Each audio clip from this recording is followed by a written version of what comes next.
మేషరాశి వారికి ఈ సంవత్సరం చాలా బాగుంది. ఆదాయం 11, వ్యయం 5, రాజ్యపూజ్యం 2, అవమానం 4.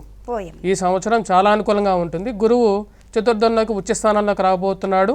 తల్లిగారి ఆరోగ్యం బాగుండటం, సొంత గృహం కొనుక్కోవటం, వాహనం కొనుక్కోవటం, వాటితో పాటు ఈ యొక్క సంవత్సరం ఇంట్లో పిల్లలకి పెళ్ళిళ్ళు చేయటం, కొంచెం ప్రశాంతంగా ఉండటం అనేది జరుగుతుంది.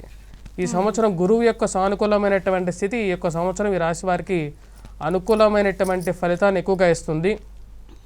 ముఖ్యంగా విద్యార్థులు ఎవరైతే ఉన్నారో, ఏదో గ్రూప్స్, సివిల్స్, ప్రిలిమ్స్ చదువుకోవాలని చెప్పి చాలా ప్రయత్నాలు చేస్తున్నారో, ఎవరైతే గవర్నమెంట్ ఉద్యోగం గురించి ప్రయత్నం చేస్తున్నటువంటి వారికి కూడా ఈ యొక్క సంవత్సరం సానుకూలమైనటువంటి ఫలితాలు ఎక్కువగా పొందగలుగుతారు. వృత్తిపరంగా కూడా ఈ యొక్క సంవత్సరం ఏలినాటి శని ప్రభావ రీత్యా ఎవరైతే వయోవృద్ధులు ఉన్నారో, అంటే ముసలి వాళ్ళు ఎవరైతే ఉన్నారో వాళ్ళు కొంచెం జాగ్రత్తగా ఉండాలి. ఆరోగ్యపరంగా కొంచెం, ఎందుకంటే కాళ్ళకి, కీళ్ళకి, మోకాళ్ళకి నొప్పులు, జుట్టు రాలిపోవటం, అదేవిధంగా ఐసోలేటెడ్ ప్రాబ్లమ్, అంటే చత్వారం రావటం, అంటే సైట్ రావటం, కళ్ళకి సైట్ రావటం, చష్మా పెట్టుకోవడం ఇంకా వాళ్ళు. అదేవిధంగా ఆరోగ్యపరంగా కొన్ని జాగ్రత్తలు తీసుకోవాలి. కానీ ఈ సంవత్సరం వీరికి సొంత ఇల్లు అనేది నెరవేరుతుంది.